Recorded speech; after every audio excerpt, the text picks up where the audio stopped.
এভাবে পুরো সম্রাট বংশটা এভাবে মনে রাখতাম। যখন আমি কাউকে বলতাম যে আমার নাম বাবর, আমি বলতো যে বাদশাহ বাবর, সম্রাট বাবর, বুঝতাম না যে কেন এটা তারা অ্যাড করে আমার নামের সাথে। পরে যখন আমি ওই যে উপরে ক্লাসে উঠলাম, যে ঘটনাটা পাইলাম যে বাদশাহ বাবর নামে একটা সম্রাট ছিল ভারতের দিল্লিতে, ওই নামটা কারণে আমাকে এটা বলতে হবে। যাই হোক, আমি মেনলি একজন টিচার হিসাবে আছি। আমি একজন টিচার, আমি অনার্স মাস্টার্স কমপ্লিট করছি কলেজ থেকে। তো আমি একজন ইংলিশ টিচার। তো আমি আসলে নেটওয়ার্ক মার্কেটিং কোম্পানি আরও আগে থেকে আমি জানি এবং করি। তো আমি এই অ্যাসেম্বলি অফ দ্য কলেজের সাথে খুব রিসেন্ট জয়েনিং, বেশি দিন হয়নি। তো আসলে এই নেটওয়ার্ক মার্কেটিং সম্পর্কে আমাদের 99.99% কাছে একটা মিস্টেক আছে, একটা ভুল ধারণা আছে এই বিজনেসটা সম্পর্কে। এটার কারণও যুক্তিসঙ্গত। সেটা হচ্ছে এর আগে অনেক কোম্পানি কিছু ভুল ত্রুটির কারণে মানুষ অনেক ক্ষতিগ্রস্ত হওয়ার কারণে মানুষ মনে করে এটা কোনো সেম জাতীয়। তো এই জন্য আমি একটা কথা দিয়ে উদাহরণ দিয়ে আপনাদেরকে বলতে চাই আমাদের কোম্পানিটাকে আপনি কিভাবে মূল্যায়ন করবেন। সেটা হচ্ছে এপিজে আব্দুল কালাম একটা কথা বলছে, লবণ আর চিনি দেখতে একরকম, কিন্তু যদি বুঝতে হয় টেস্ট করতে হবে। আপনি যদি একটা বাটির মধ্যে লবণ রাখি, একজন যে গুঁড়ো লবণ যেটা আমরা রান্নাতে দিই খাবার লবণটা, আর যদি চিনিও রাখি, আপনি বুঝতেই পারবেন না কোনটা লবণ কোনটা চিনি, যদি আপনি জিভ্বায় না দেন। তো সেই ভাবে এই কোম্পানি কেমন আর অন্য কোম্পানি কেমন ছিল এটা বুঝতে হলে আপনি কোম্পানির অ্যাক্টিভিটিস আপনাকে আগে অবজার্ভ করতে হবে, that you can understand. Otherwise not. তো আসলে দেখতে একরকম মনে হয়, বললে বুঝে যাবো আসলে একরকম কিনা। তো আসলে এই বিজনেসটা কেন মানুষের এত ধারণা? মানুষের মধ্যে আছে ইনফরমেশন, তথ্য, নট নলেজ। ইনফরমেশন আর নলেজের মধ্যে কিন্তু হিউজ ডিফারেন্স। নলেজ মানে হচ্ছে ইউজ কিছু একটা জানাশোনা থাকা, আর ইনফরমেশন মানে ভাষা ভাষা যে এই তথ্য একটা জিনিস মনে হয় যেন খালি লোকের সমাগম, এর মধ্যে যে কত কিছু আছে, এটা যে কত ডিপলি একটা সাবজেক্ট, আপনারা হয়তো অনেকে জানেন না বা অনেকে জানেন না যে এটার উপরে কিন্তু অলরেডি অনার্স মাস্টার্স আছে সাবজেক্টের উপরে। আপনি যদি যান গুগলে সার্চ দিয়ে দেখেন, এমনকি আমাদের পার্শ্ববর্তী দেশ ইন্ডিয়াতেও আছে, এটার উপর পড়াশোনা আছে, 4 বছরের আপনার কোর্স আছে। আমাদের দেশে এমবিএ তো একটা চ্যাপ্টার আছে ডাইরেক্ট মার্কেটিং। এটা আসলে একটা শিক্ষিত একটা বিজনেস, বাট এটার ব্যাড প্র্যাকটিস হওয়ার কারণে মানুষ এটাকে ভালোভাবে নেয় না, বুঝে না। তো আমাদের কোম্পানির টার্গেট, আমাদের টপ লিডারদের টার্গেট এই সিস্টেমটাকে বাংলাদেশে প্রতিষ্ঠিত করা। কারণ এই একটা সিস্টেম প্রতিষ্ঠিত হলে কোনো বেকারত্ব থাকার কোনো সুযোগ নেই। কারণ একটা কোম্পানির একটা ক্যাপাসিটি আছে, সে কয়জন স্টাফ নেই, এর বেশি সে নিতে পারবে না। একটা গভর্নমেন্টের একটা ক্যাপাসিটি আছে, সে কয়জন এমপ্লয়ি খাটাবে। যেমন আমাদের সরকারের ঠাই ছিল 12 লাখ সরকারি চাকরিজীবী আছে, কিন্তু লোক সংখ্যা তো 18 কোটি। তার মধ্যে তো হিসাব করলে আপনার 10 কোটির উপরে আছে যারা 18 বছর প্লাস। এদের জব দিবে। আমাদের মতো কত শিক্ষিত লোক আছে যারা কোনো জব করতেছে না বা জব পাচ্ছে না, তো তাদেরকে কে ব্যবস্থা করে দেবে? তো এই সিস্টেমটা এমন একটা সুন্দর সিস্টেম যেখান থেকে চাইলে একটা ব্যক্তি মানে অনেস্টলি সে একটা ভালো একটা আর্নিং করতে পারে, এবং সে তার জীবনের যে স্বপ্নগুলো কখনো সে কল্পনাও করেনি, মানে স্বপ্নটা কল্পনা তো আসে না, এই স্বপ্নগুলো বাস্তবায়ন করতে পারে। আপনাদের মধ্যে বা আমারও এক সময় কখনো আমি কল্পনাও করি নাই মানে নেটওয়ার্ক মার্কেটিং আসার আগে যে আমার একটা নিজস্ব পার্সোনাল গাড়ি হবে। কিন্তু আল্লাহ যদি কবুল করে গাড়ি আমার পাবো এই সিস্টেমের মাধ্যমে। কিন্তু অন্য সিস্টেমে আমি কল্পনা করতে পারতাম না। একটা সরকারি চাকরিজীবী কোনোদিন কল্পনা করতে পারে না সে একটা গাড়ি কিনবে, প্রাডো গাড়ি 1.5 কোটি টাকা, কারণ তার সারা জীবনের ইনকাম তো 1.5 কোটি হয়। তো এটা তো স্বপ্ন চিন্তা করে না, বাট এটা সেটা বাস্তবায়ন সম্ভব। আপনার কাছে মনে করতে পারে যে উনি এটি কি বলতেছে, এটা বুঝে এখান থেকে সম্ভব, এটা সম্ভব। যদি আপনার কাছে বিলিভ না হয়, আপনি গুগলে সার্চ দেন, গুগলে তথ্য অনেক আছে, আপনি বুঝতে পারবেন। তো এই সিস্টেমের মাধ্যমে সাকসেস হতে গেলে কয়েকটা জিনিস আপনাকে মানতে হবে। আমি জাস্ট এই টাইপের টপিক বলে শেষ করে দেবো, যেহেতু টাইম হয়ে গেছে। সেটা হচ্ছে এখানে তো অনেকে গেস্ট আছে, গেস্ট হন যারা আমাদের কোম্পানির সঙ্গে ইনভলভ হন নাই, এরকম আছেন কয়েক 10-12 জন, ঠিক আছে। তো এখানে যদি কেউ সাকসেস হতে চায়, এখানে কয়েকটা সিস্টেম তাকে ফলো করতে হবে। সেটা হচ্ছে ওই যে ইনফরমেশন বা নলেজ, আপনার কোনটা দরকার, এখানে সকলের কোনটা দরকার, নলেজ দরকার। আপনাকে নলেজ দিতে হবে। আপনি যদি নলেজ ছাড়া কোনো কাজে হাত দিতে যান, আপনি কিন্তু ব্যর্থ হওয়ার সম্ভাবনা 99%। ওই যে 2 বন্ধু ব্যবসা করতে গেছিলেন, এক বন্ধুর আছে প্রচুর অভিজ্ঞতা, আর এক বন্ধুর আছে অনেক টাকা, তার কোনো অভিজ্ঞতা নেই। 2 বন্ধু ব্যবসা নামছে, কিছুদিন পর যার ছিল প্রচুর টাকা তার হয়েছে অভিজ্ঞতা, মানে ব্যবসায় খাইছে ধরা খায়, তার হয়েছে অভিজ্ঞতা। দুই বন্ধু মিলে ব্যবসা করতে লাগছে, যার ছিল অভিজ্ঞতা তার হয়ে গেছে টাকা, মানে ওই বন্ধুর অনেক টাকা হয়ে গেছে, তাকে ধরা খাওয়া হয়েছে, মানে ওই বন্ধুর টাকাগুলো সে অলরেডি মেরে দিচ্ছে, মনে করেন বিষয়টা এরকম। যার ছিল অনেক অভিজ্ঞতা সে কিন্তু তার অভিজ্ঞতাকে খাটাইয়া টাকা বানাই ফেলছে, আর যার ছিল অনেক টাকা তার হয়েছে এখন অভিজ্ঞতা, যে আসলে ব্যবসাটা এইভাবে না করে এইভাবে করা উচিত ছিল। টাকা থাকলেই হয় না, অভিজ্ঞতাও লাগে। তো এখানে তো আপনার পূর্ব অভিজ্ঞতা যেহেতু নাই, এখান থেকে আপনি অভিজ্ঞতা নিবেন। অভিজ্ঞতা আপনি কেমনি নেবেন? অভিজ্ঞতা নিতে হলে আপনাকে কয়েকটা ধাপে আপনাকে নিতে হবে। সেটা কিরকম? আমাদের এখানে কিছু ট্রেনিং হয়, যেমন এই হলরুমটাতেও ট্রেনিং হয় প্রতি শুক্রবার। আপনি ট্রেনিংগুলো অ্যাটেন্ড করলেন, জানলেন, বুঝলেন, কারণ এটার উপর যদি অনার্স মাস্টার্স কোর্স আছে, যেমন আমি ম্যানেজমেন্ট নিয়ে অনার্স মাস্টার্স করছি, আমি তো কোর্স করার কারণে আমি এটা জানি, কারণ যে এটা নিয়ে করে নাই সে তো নিশ্চয়ই জানবে না যে এখানে কি থাকে। ম্যানেজমেন্ট নিয়ে অনার্স মাস্টার্স করতে গিয়ে তো অনেক কিছুই থাকে, শুধু ম্যানেজমেন্ট থাকে, এখানে অ্যাকাউন্টিংও থাকে, ফিনান্সও থাকে, স্ট্যাটিস্টিক্সও থাকে, ইংলিশও থাকে, ম্যাথও থাকে, সবই তো থাকে। কিন্তু ম্যানেজমেন্ট মানে একটু ম্যানেজমেন্ট একটু বেশি থাকে, যে কারণে এটা যে জানে না সে মনে করে ম্যানেজমেন্ট মানে শুধু ম্যানেজমেন্টই করে, বিষয়টা কিন্তু তা না।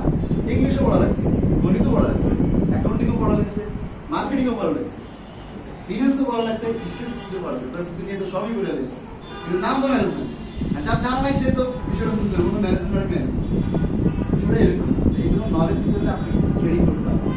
ট্রেনিং আপনি কীভাবে করবেন? ট্রেনিং আপনি দুইভাবে করতে পারবেন, অনলাইনে অফলাইনে। অনলাইন কীভাবে? আপনি অনলাইনে যেসব আমাদের ট্রেনিংগুলো আছে বিভিন্ন ফেসবুক পেজে, ইউটিউব চ্যানেলে, গুগলে, ওখান থেকে নিতে পারেন। আবার চাইলে অফলাইন কীভাবে? এখানে অ্যাটেন্ড করার মাধ্যমে দুইভাবে নিতে পারেন। পাশাপাশি কিছু বই আছে, বাংলা ভার্সন আছে, ইংলিশ ভার্সন আছে, এইগুলো পড়েও আপনি এখান থেকে অনেকগুলো নলেজ দিতে পারেন। তাছাড়া এখানে আমাদের যে টিম মিটিং হয়, এই টিম মিটিং এর মাধ্যমে কিন্তু নলেজ নেওয়া হয়। এইভাবে কিন্তু আপনি নলেজ দিলে গীতের সঙ্গে অনেক ধারণা পাবেন। আর গেস্টের উদ্দেশ্যে বলবো, যারা আসলে এখানে গেস্ট, আমি আমার একটা অতীত এক্সপিরিয়েন্স বলি। আমি এক সময় এই কোম্পানি সম্পর্কে ধারণা ছিল, আমার আজও মনে আছে ফার্স্ট টাইম আমার বোনকে নির্বাচন এই কোম্পানির অফার করে, তখন আমি তো এই কোম্পানি সম্পর্কে জানতাম না, না জানলেও আমার বোনকে বলছিল আমার বড় বাট তুই করে বলি। আমি বলছি তোর যাওয়ার দরকার নেই, কি বলবো কোম্পানিতে এসে যাওয়ার দরকার নেই।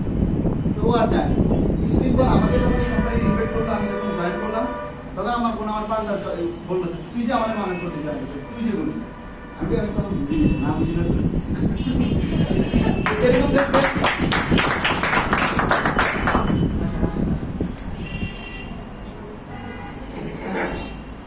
আচ্ছা, তো বিষয়টা একটু কনসেন্ট্রেশনে দিয়ে দেন।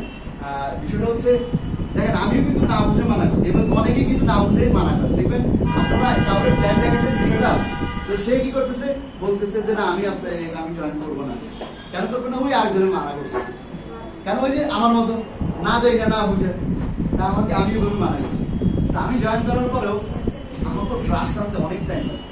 আমার একটা ফ্রেন্ড আমাকে ইনভাইট করছিল, আমার ট্রাস্ট হচ্ছিল how it possible without invest এখান থেকে মোটামুটি ভালো একটা আর্নিং করা যায়, মিলিয়নিয়ার হওয়া যায়। এটা তো আসলে মাথায় ধরে না। কোটি কোটি টাকা ইনভেস্ট নিয়ে বসে রয়েছে পার্সনটা, তারা দেখা গেছে খুব ভালো ব্যবসা করতে পারতেছে না, লস করতেছে, আর এখানে বলে বহু কিছু করা যায়। এটা বিলিভ লেভেলে আসতেছিল না। আমার একটা বিলিভ লেভেলে আসতে অনেক সময় লাগছে, প্রায় আপনাকে কি বলবো, প্রায় 2 বছর লাগছে এটাকে বিলিভ করে। আমি এটাতে আমার প্রিভিয়াস আমি একটা কোম্পানিতে ছিলাম, সেই কোম্পানির আমার প্রায় 2 ইয়ার্স লাগছে এই কোম্পানির অ্যানালাইসিস করে, এটা নিয়ে ঘাটাঘাটি করে এটাকে বিশ্বাস করে যে আমার 2 বছর পেয়ে গেছে। তাহলে বুঝেন এটা তো আসলে যে কেউ সরাসরি বিশ্বাস করবে এটাই স্বাভাবিক, কিন্তু আমার 2 বছর লাগছে। এখন বুঝছি যে আসলে আমার 2 বছর কেন লাগছে। আমি জানার প্রতি আগ্রহ ছিলাম, আমি জানতে চাইলাম না। আমি নিজে অনেক জানি, আমি আবার কি জানি, নিজের সব জানতে বলতাম অল ইন অল। আমরা আবার কি বুঝাই, আমি তো সবই জানি। আসলে আমি যদি নিজেকে কিছু জায়গায় মনে করতাম, তাহলে আমি 2 বছর সময় লাগাইতাম, তাহলে আমি 2 বছর আগে কি কাজটা শুরু করতাম। আমি যে গাড়ির সঙ্গে এখন দেখতেছি, গাড়িটা তখনই পেয়ে যেতাম। তো যাই হোক, আশা করি আপনারা কিছু আমার কথা থেকে নিতে পারছেন। নিতে পারলে তো ভালো, না নিতে পারলেও ভালো, বুঝতে পারো না বুঝতে পারো। ঠিক আছে, সময়ের সময় আরো বিস্তারিত কথা হবে, যেহেতু আধার দিয়ে দিচ্ছেন আমাদের সময় চলে আসে। তো আমি বলবো আপনার যদি কোনো কোয়ারি থাকে, কোনো কোশ্চেন থাকে, পরবর্তীতে আমাদের মাধ্যমে জেনে নিতে পারেন, বা আমাদের সঙ্গে অ্যাড হয়ে ফেসবুক পেজের সাথে সব সময় আসে না, একই সুযোগ বারবার আসে না, বিভিন্ন সুযোগ এক থেকে ভালো আসতে পারে, খারাপও আসতে পারে। সুযোগ অনেক সময় ছদ্মবেশে বাড়ানো দলের সাথে অনেক সময় মানুষ বুঝে না দেখা ওটাকে দূর দূর করে তাড়িয়ে যায়, পরে বুঝে এটা আমাদের জন্য সুযোগ ছিল। আপনি দেখবেন অনেক সময় মিলে যাবে কথাটা, অনেক বলে যে আসলে আমি এই কাজটা যদি না করতাম তাহলে আমার আজকে এই, আমি যদি এই কাজটা করতাম তাহলে আমার এই হতো। দেখবেন অনেক আমাদের বাবা বা চাচা বা জ্যাঠারা এরকম বলতো যে আমার জমিটা সাত ছিল, অল্প টাকায় আমি দিই নেই, আমি ভয় পাইছিলাম যে আসলে মাইক যায় কিনা, মানে ভয়ের কারণে মানুষ অনেক সুযোগ পায়। যেমন আমি যদি বলি আমার আব্বার জীবনে অনেকগুলো সুযোগ পেয়েছে।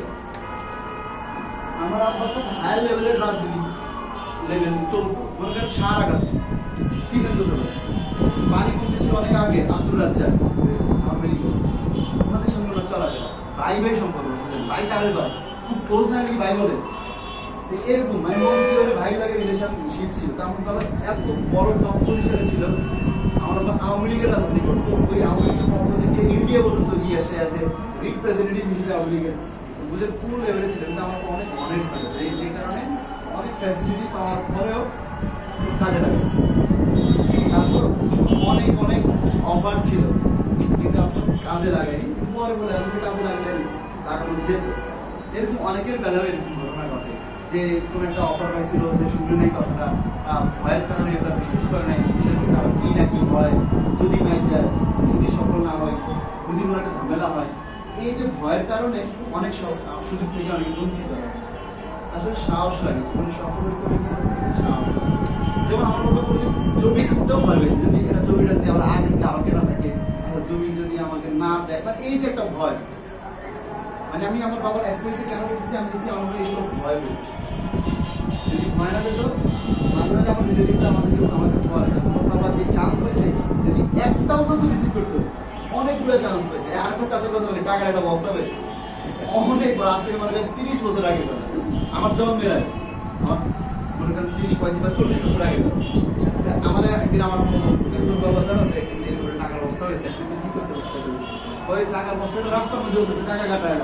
আমরা যারা দেখছি তার সবাই সবার আমার আমার আমার আমাদের যেভাবে আসতেছে শকুনের মতো কামলে মানে ধরবো টাকাটার বস্তাটা ফালা দিয়ে আপনাদের চলে যেতে পারছে। তো ওখানে এসে কত আবার মারামারি খামলা খামলি হয়েছে।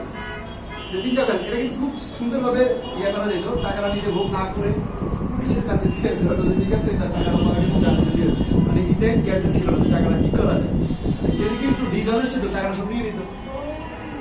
তারপরে যে বললাম না আমার বাবা ইন্ডিয়া গেছিল, ইন্ডিয়া থেকে অনেকে আমেরিকা চলে গেছে, কারণ বঙ্গবন্ধু স্বাক্ষর করা খেলে অনেক বিএনপি সাপোর্ট, কিন্তু আমার চলে আসে এরকম অনেক সাপোর্ট করছে। মাঝে মাঝে আমার রিলেটিভরা বলে তোর বাবা যদি চাইতো, সিনিয়র বড় ভাই দাদা যেন আজকে তোর একটা প্রাণ গাড়ি থাকতো, তোর বাবার থাকতো 5 তালা বাড়ি বা একটা নয়।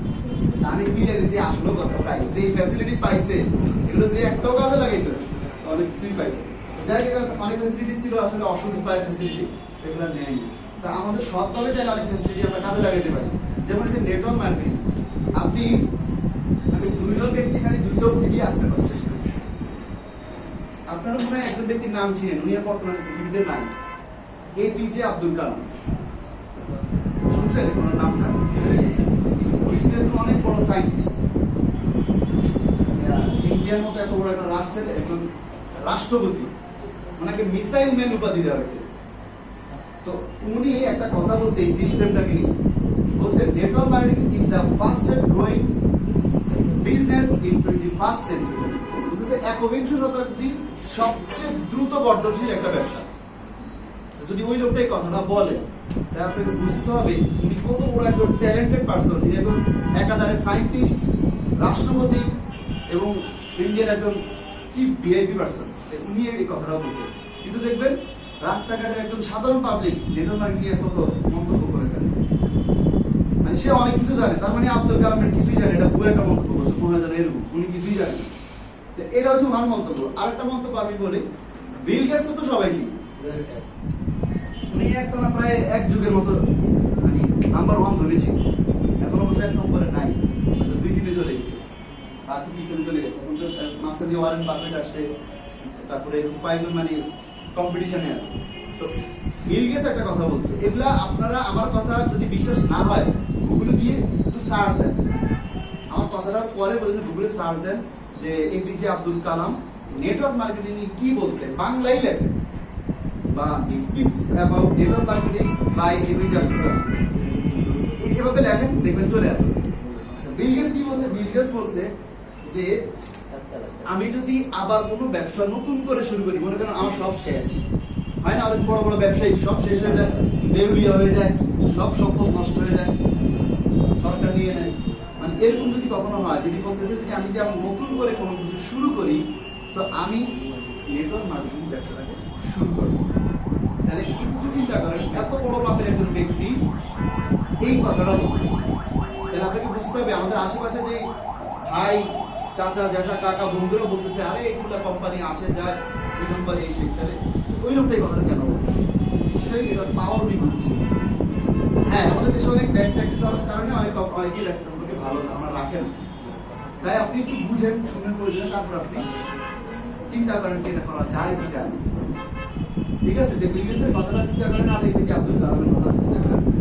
যেহেতু বিল গেটসের কথাটা বলছি, গতকালকে একটা ফেসবুকে একটা পোস্ট দেখছিলাম, পোস্টের কথাটা একটু বলে দেয়। বিল গেটস একজন উপস্থাপিকা প্রশ্ন করছে যে আপনার এত ধনী হওয়ার পিছনে গোপন রহস্য কি? আপনারা তো ফেসবুকে প্রশ্ন দিয়েছেন, আমিও শেয়ার করছি। ওনাকে উপস্থাপিকা প্রশ্ন করছে আপনি পৃথিবীর শীর্ষ ধনী হলেন, এটা গোপন রহস্য কি?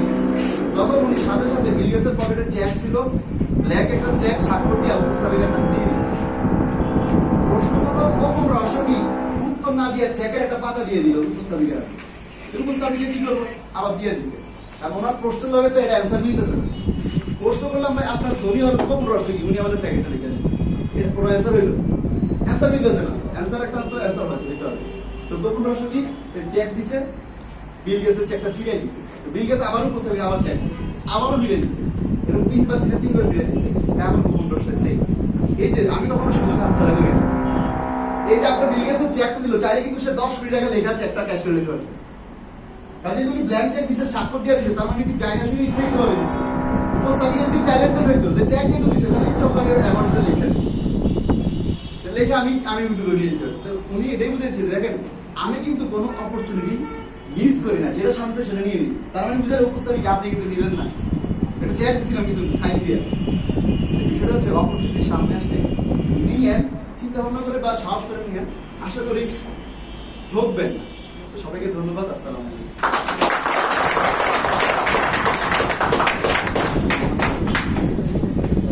অনেক ধন্যবাদ স্যারকে আমাদেরকে অনেক তথ্যবহুল আলোচনা করার জন্য। তো এই পর্যায়ে আমরা যারা নামাজ পড়বো তারা 10 মিনিটের মধ্যে আমরা নামাজ পড়ে আবার আমরা মনোযোগ দিয়ে আসবো। ঠিক আছে, আমাদের জন্য আমরা রেডি করবো। 10 মিনিটের মধ্যে আমরা আবার নিস্তালা আমাদের জামাতে নামাজ